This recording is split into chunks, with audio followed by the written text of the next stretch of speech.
이런 상황 서울 본부에서는 아예 모르고 있는 거겠죠?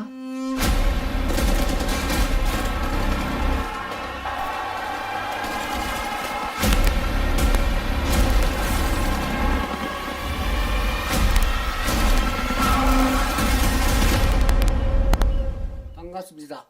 김영무입니다. 김영무의 작가생활 이야기 5번째 시간입니다. 내가 가본 모가디슈, 그게 오늘의 주제인데 마치 럭비볼처럼 제가 다소 엉뚱한 데로 튀어버린 것 같죠? 네, 작가님. 갑자기 아프리카 얘기를 하신다고 하니까 좀 당황스러운데요. 수연 씨는 혹시 최근에 유성환이라는 감독이 만든 영화 모가디슈를 보셨어요? 아니요, 저 요즘에 너무 바빠서 영화관에는 통 못 갔어요. 실은 나도 아직 그 영화를 못 보았는데 그 모가디슈란 영화가 개봉된다는 문화 뉴스를 접하게 되면서 결과적으로 오늘 이 시간이 만들어지게 된 거예요. 무슨 말이냐 하면 모가디슈란 그 영화 제목을 듣게 된 순간 그 낱말이 낯설지 않고 자꾸만 무슨 생각이 치밀어 오르기는 하는데 당장은 또 그 까닭을 헤아릴 수조차 없더라고요. 그랬는데 어느 순간에 퍼뜩 떠오르더라고요. 아, 그래. 옛날에 나도 한번 가본 적이 있는 곳이잖아. 저기 아프리카 북동부에 위치하고 수많은 국민들이 굶어 죽어간 나라 소말리아의 수도. 최근에는 해적들이 떠끓는 나라. 작가님이 무슨 일로 그렇게 먼 곳까지 가게 되신 거예요?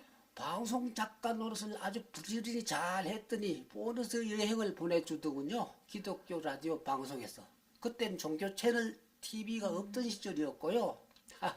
이건 농담이고 방송 작가 신분으로 취재를 갔던 거예요. 아, 네. 그러니까 1993년 봄날이었어요. 아, 벌써 30여 년 전이로군요. 그때 기독교 방송 CBS와 사단법인 이웃사랑회가 끊임없는 내전과 가뭄 등으로 인해 3천여만 명이 기아선상에서 허덕이나는 저 아프리카의 참상, 그 현장을 취재 방송하기로 특별 기획이 세워졌던 거예요. 20여일간 케냐, 이디오피아, 소말리아, 그리고 벵골 만에 인접한 방글라데시까지 취재하기로 되었는데 CBS 제작부장 석송씨와 카메라맨들과 연합통신 기자까지 포함된 우리 취재단은 모두 7사람이었어요. 탤런트 이영훈 씨가 리포트 역할을 맡았고 나는 물론 작가로 참여하게 되었던 거예요.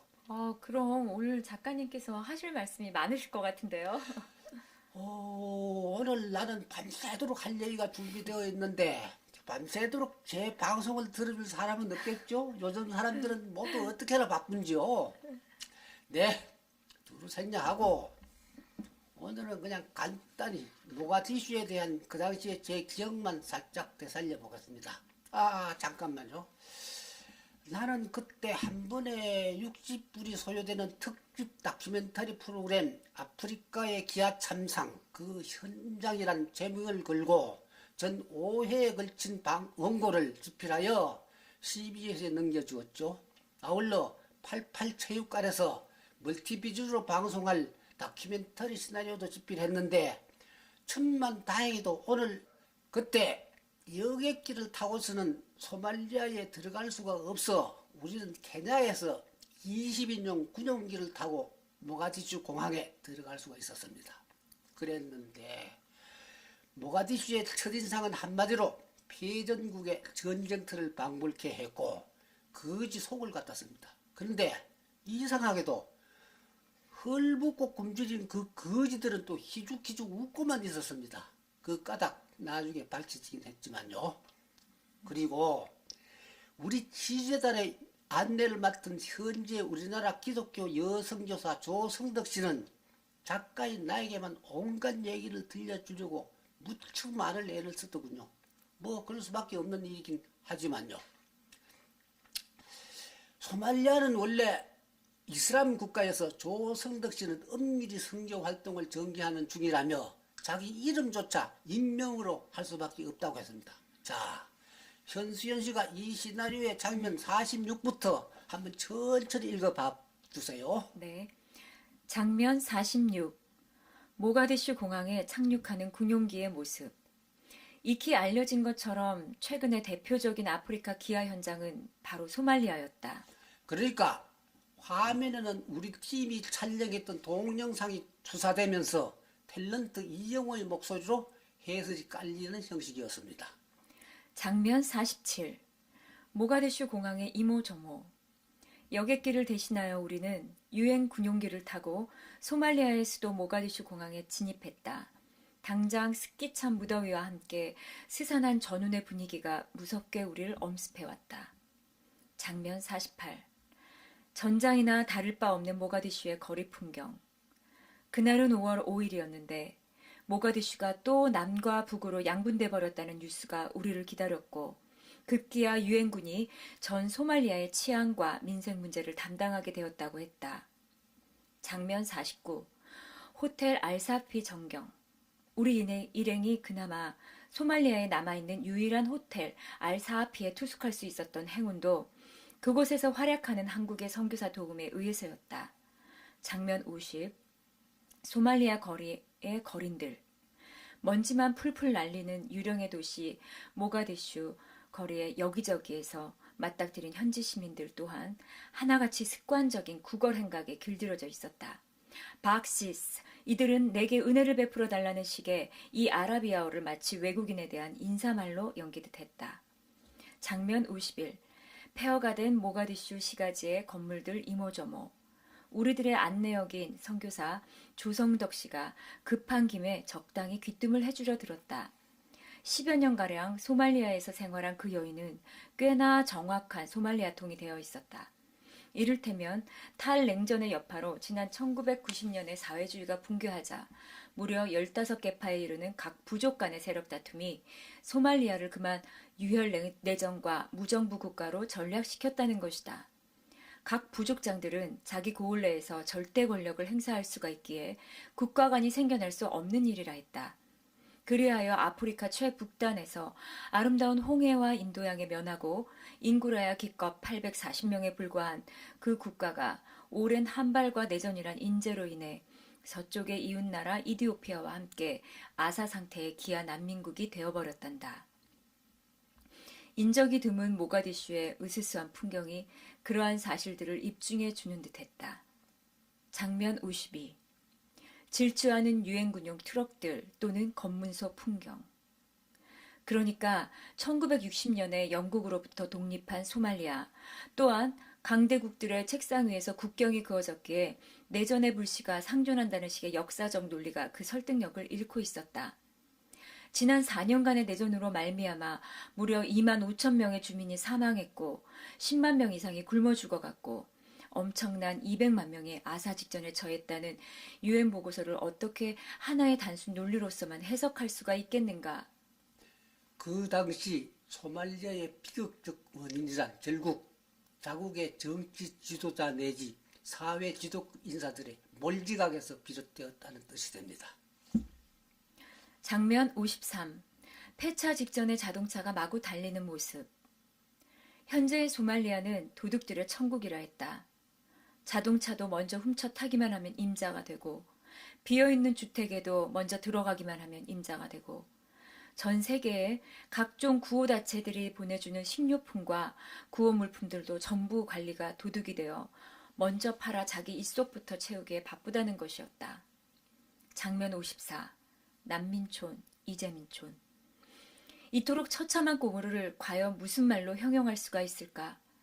여기 이 사람들은 무작정 농촌을 버리고 도시로 몰려온 사람들로서 기약 없는 구호 물품에 자기 목숨을 내맡긴 사람들이었다. 그런데도 이런 생활이 농촌 생활보다 낫다고도 했다. 장면 56. 메르카로 가는 길. 자욱한 먼지를 뒤집어쓰고 비포장 도로를 달리는 취재진의 모습들. 우리는 기관총을 든 유엔군의 일원인 파키스탄 병사들의 엄호를 받으면서 조심스레 취재를 해야만 했다. 우리를 싣고 다니던 찝차 운전기사도 타 부족의 관할구역 진입만은 엄두조차 낼 수가 없다고 했다. 장면 56. 들판 풍경, 달리는 차에서 보는. 남부의 해안 도시 메르카로 가는 길이었다. 모가디슈에서 약 1시간 30분쯤 달려왔는데 그곳에는 아부라는 이름의 경비행장이 자리 잡고 있었다. 장면 57. 아부 경비행장의 모습. 그런데 알고 보니 그 비행장이야말로 소말리아 최대의 치부요, 환부가 아닐 수 없었다. 소말리아인들은 까트라는 이름의 환각성 풀잎을 즐겨 씹는데 이웃나라 케냐나 이디오피아 등에서 한 묶음에 4, 5달러나 되는 그 풀잎을 하루에도 100만 달러 분량씩이나 그곳으로 싣고 온단다. 나는 조승덕 선교사가 베트콩을 닮았다고 생각했는데 그 여인이 작가인 나에게만 은밀히 그런저런 귀뜸을 알뜰살뜰 다 해줬던 겁니다. 그 여인은 작가는 진실을 알아야 하고 진실을 정해야 할 책임이 있다는 식으로 말해주었습니다. 이를테면 아부라는 그곳에 있는 경비행장의 정체를 제대로 파악하고 보니 한 국가의 흥망성쇠는 외세에 의해서가 아니라 국가 내부의 기관과 민의에 의해 좌우된다는 사실을 새삼 깨달을 수가 있었습니다. 장면 58. 카트를 싣고 앉은 사람들.